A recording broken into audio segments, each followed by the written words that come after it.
Hey everyone, welcome back to my channel. Thank you so much for watching. So I'm in a weird kind of mood. I was gonna do a review on the colored Raine Cheers to Beauty palette, but I like to try things a few times before I do an actual review. So I'm gonna do a tutorial, but overall I'm really enjoying the palette so far. So I have it right here.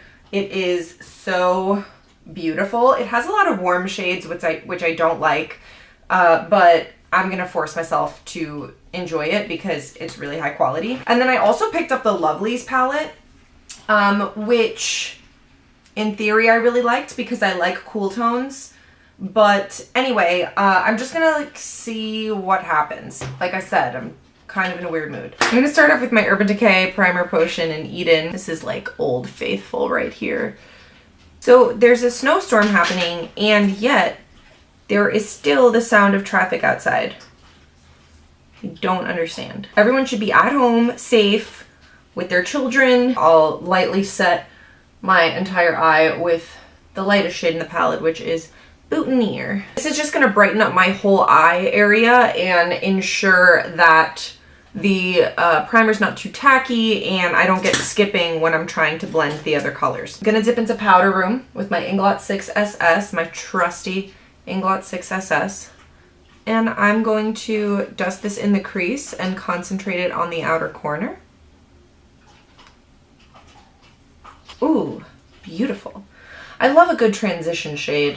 These shadows, like colored Raine shadows, people have nothing but good things to say about them, and I'm not surprised that they're good. This is my first time trying them and they're really good. Well, I've played with this palette, like I played with it when I got it, but I'm saying this palette really is my first experience with these shadows. Now I'm going to take a more pinched blending brush. This is the Smith 235, and I'm going to do vintage feels because if I go to raise the glass, it's going to start coming out a little bit too much of like a plummy neutral look, and I want it to be a little bit more of like a punchy, colorful look. So I'm going to use this. What do I want to do right now? I'm really trying to break makeup habits in general, and this is something that Kissa does a lot. Something that I kind of learned from her is that you can do like multiple, oh my goodness, so this is coming off a little more neutral and dark than I anticipated, than orange, but it's all good. So you can do like multiple colors in the crease, and I don't just mean like blended together into a gradient, I mean like you can color block in the crease almost. Okay, now what I'm gonna do, because I have a slight vision at the moment for what I want, is I'm going to wipe off that Smith 235, and I'm going to go into the Lovelies palette because I want a matte dark blue, and this matte dark blue is just lovely. So I'm going to dip into here. I'm going to gently kind of make a wing shape with this in the outer crease. I'm going to build that up a little bit. Because as you blend out blue, it can go kind of gray. This, I mean, it stays pretty blue because it's so pigmented, but just in general, when you're blending colors, you kind of have to keep going back in and adding a little more pigment just to keep that color intense. Do you guys think I'm too serious? Comment down below. Not that I really care about your opinion. Just kidding. I care. I care a little. I care in the way that, like, I care how my actions and attitude impact others, but I don't really care about being judged. Makeup is serious to me because, like, I get paid to do makeup. So, you know, I take it seriously because it's my job. But just, like, in general, I don't think it's like the most serious thing in the world. And when you use, so I'm actually holding the brush out here. A lot of people and artists too hold the brush here. And so you end up kind of grinding it into the skin. Whereas if you're holding it out here, you get a little bit more of a fluid motion and a lighter touch. So that is a better way to hold it when you want to get a light pressure when you're blending and adding color and building little by little. I'm gonna do what I want to do that goes against maybe like an instinct because I'm a risk taker and I'm not perfect. Perfectionists fear failure, and that's what prevents them from producing. So we are actively fighting that impulse today, And I'm gonna take the shade Opulence, which is this blue shade right here on the Smith 253. Amazing shader brush for picking up mattes or shimmers. It has a similar color payoff to your finger, which is amazing. I'm going to start putting this right here. That is so beautiful. I'm gonna take Black Butterfly, that dark purple shade underneath Opulence, and I'm going to intensify the outer corner with that.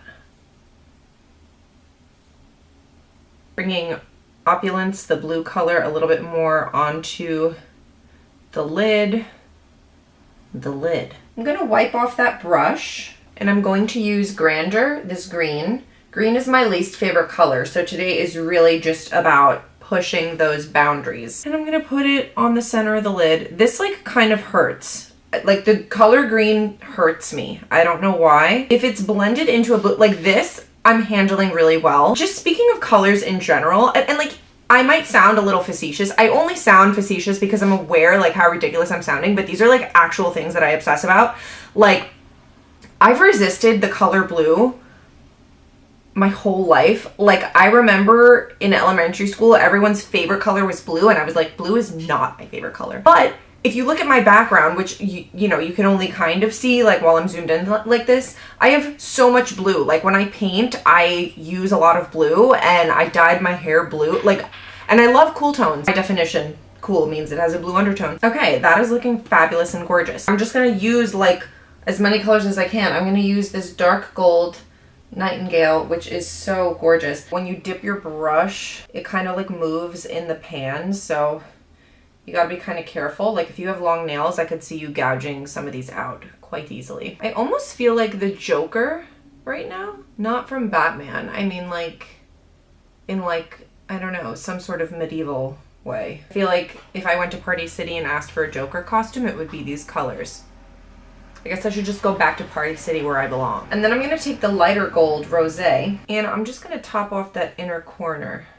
I find that Rosé goes on a little more opaque, the lighter gold, whereas Nightingale, the darker gold, goes on a little bit more glittery. I'm just bringing that above the crease a tiny bit just because I like that look. Like I feel like it enlarges my eyelid a little bit. I mean, look at that color payoff. I didn't wet my brush. I didn't like reprime or use anything sticky underneath. It just is that pigmented. I'm gonna bring all the colors up and kind of like reinforce the colors on the lid as I go. And just like doing this kind of tapping motion between colors on the lid will help to blend them. And then I'm just kind of blending the side right here. I'm taking Vintage Feels on my blending brush again, that matte orange shade. And I'm just gonna like, again, with a super light pressure, blend right there. I kind of think that this darker gold Nightingale was a little weird because it's like texturally a little bit different than the other colors I used on the lid. It's like less pigmented and more glittery. So it's kind of creating like this weird texture on my eyelids with all the other colors, but I mean, whatever. I think like this kind of shade Nightingale would be best like, you know, with a glitter glue or a sticky base kind of like all over the lid, like as a kind of gold smoky eye rather than something more intricate like what I've done. I'm gonna use the NYX Epic Ink Eyeliner. So I've had like mixed experiences with this eyeliner. Oh my god. I shook this and opened it, and look, there's like, it totally splurged. It was like this little bulb of ink that came out. Weird. Well, I guess you don't have to shake it like that hard. I'm used to shaking these because the Kat Von D one needs to be shaken like vigorously. Oh my god, it's getting ink everywhere because it's like still splurging out of the tip. Like this, oh my gosh, look how much ink came out of that. I'm so confused. Oh my god, like so inky and like not opaque. Weird. It's almost like the formula separated a little bit. Okay, so now I just have like two completely differently shaped wing liners. But you know what? I kind of want to add a little bit more of that purple shade back in and kind of create like a smoky liner. So let me do that real quick. Normally I would recommend doing this with a gel or pencil liner, but I've already done the liquid liner, so here we go.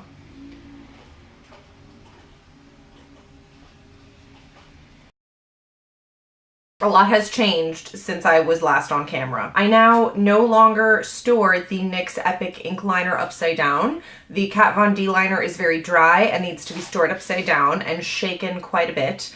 Not so much for this liner. So I kind of let it calm down and then touched up my liner, blended a little bit more in the crease, added House of Lashes, Iconic Lashes, and I had a snack. I had the Trader Joe's Pumpernickel Pretzels. Highly recommend. I just think that pumpernickel like is the mustard of breads. You know what I'm saying? Like I grew to love it. Now I'm gonna apply a little bit of corrector. This is the Bobbi Brown Bisque, which I don't think is the best shade for me, but whatever. Now I'm taking my NARS Chantilly. I don't have any cruelty-free concealers. I apologize. I'm using these disposable sponges a lot lately now, and it doesn't feel right for the environment, but it feels right for my skin. I don't know. I'm gonna set under my eyes using the Khuraira translucent face powder. Khuraira is like a local female-owned brand here in New Jersey. Everything I mentioned I'll have listed down below if you're interested. I'm gonna take this NYX Faux Black eyeliner in the shade Oxblood and just kind of line my lower lash line. I'm not doing the waterline. I don't know what I'm gonna do there yet. And then on a push liner brush, I'm gonna hop back into the Lovelies palette and take Love, which is a shiny red. And I'm just gonna wiggle that over the red liner. Ooh, that looks nice. There's a red in the Cheers to Beauty palette, but it's a matte red, and I just wanted to use a shimmer. I have a little gold on my lower lash line from blinking. I just don't care. Actually looks cool with the gold. It made kind of like an orange. I'm actually gonna use that matte red called Debonair with my Smith 220. It's kind of the same shape as a push liner brush, but it's fluffy so it blends. And I love it for the lower lash line. And I'm just wiggling that across. I'm gonna use Black Butterfly to deepen out the outer portion of the lower lash line. And connect it to the top liner. If you're wearing contacts, all of this might be irritating your eyes. Just FYI. Wiping off that push liner brush, do I want to do silver or gold? Take a little gold. I'm gonna go into rosé. Just focus this on the inner portion of the lower lash line. And then for the inner corner, I'm taking a dome-shaped eyeshadow brush. Sorry, I keep checking to see that it's still recording. And I'm gonna take Diamond Jubilee. This one is very soft. It's like, it has like a mushy texture. I don't know how else to describe it. It's almost like spongy when you put your brush in and it leaves an indent. So you want to be really careful because some of it does fall out of the pan as you press into it. If you have nails, definitely want to be careful not to gouge it out. And I don't usually mix metals. This is another one of those weird obsessive things about me, but I'm gonna do it. This tutorial has been all about pushing my own boundaries. Wow, that is pigmented. I'm just kind of connecting this. I'm putting it all around the tear duct, connecting it to the gold. All right, and I think this needs black eyeliner in the inner rim, so I'm gonna use the Milani Supreme Kohl Kajal. I'm just gonna pop that in my waterline. Who is riding a motorcycle in this weather? It's definitely a snowplow. I feel like I just need a little bit of black on the lower lash line, so you can use any black. I'm gonna pop into my Nude Tude Palette and grab the shade Serious. A little bit of black right here. Some people get really offended when there's no matte black in a palette. I don't know. I'm on the fence about it. I mean, obviously I felt like I needed black in this look to kind of complete the look, but most people already have a neutral palette, so I see why they didn't feel the need to include an actual black in a rainbow palette. I mean, if it were 17-year-old me, I wouldn't have a neutral palette. I would have just this, but also would be happy with just this, so I don't know. Right, and this is the finished eye look. Now let's move on to the rest of the face. For blush, I mean Hourglass blush in Mood Exposure. If you want to see a different blush, then make a different blush that's as good as this one. When my skin is looking particularly not great, I take the Wet n Wild powder and just kind of buff it over. I learned this technique from Wayne Goss, like when you're done with your blush and your bronzer, to take a face powder with a little bit of color in it. This doesn't have a lot of coverage. Like if I did this with my Kat Von D Lock It Tattoo foundation powder, it would be a bit too much. But this just like has a little bit of color. It's a little dry though, but you can kind of buff over everything to get like a perfected look. The problem is if you have a little bit of texture, this might not be good, which I have a little bit of texture, but I feel like it looks better if I do this versus if I don't. So for my highlight, I guess I'm going to use the highlight in here. I tried it and I really do think it'll look nicer on a slightly deeper skin tone, all the way to, you know, much deeper. Actually, I think this will flatter a range of skin tones, and it does show up on my skin tone. It looks pretty cool actually, but it's just not light enough to highlight, you know what I'm saying? And that is typical with most highlights. Like it's really difficult to get a highlight to pop on my skin tone anyway. It actually looks better on me as like a blush topper. So I'm gonna take my blush brush, which is a Sephora Pro Featherweight Blending, and just dust it all over my cheeks. That looks pretty. I don't know if you can see it on camera. And the highlight is called Luxurious Bling. Like that sounds like something I would jokingly name a highlighter. Luxurious Bling. But like, I love it. It makes me happy. I just like don't know what to pair with this. I feel like a nude is too easy and that bothers me. Okay, I haven't used this one in a while. So let me try NYX Stone Fox, because it's not a black, but it's a gray, but it has like a bluish undertone to it. So it might play well off the blue in the eyes.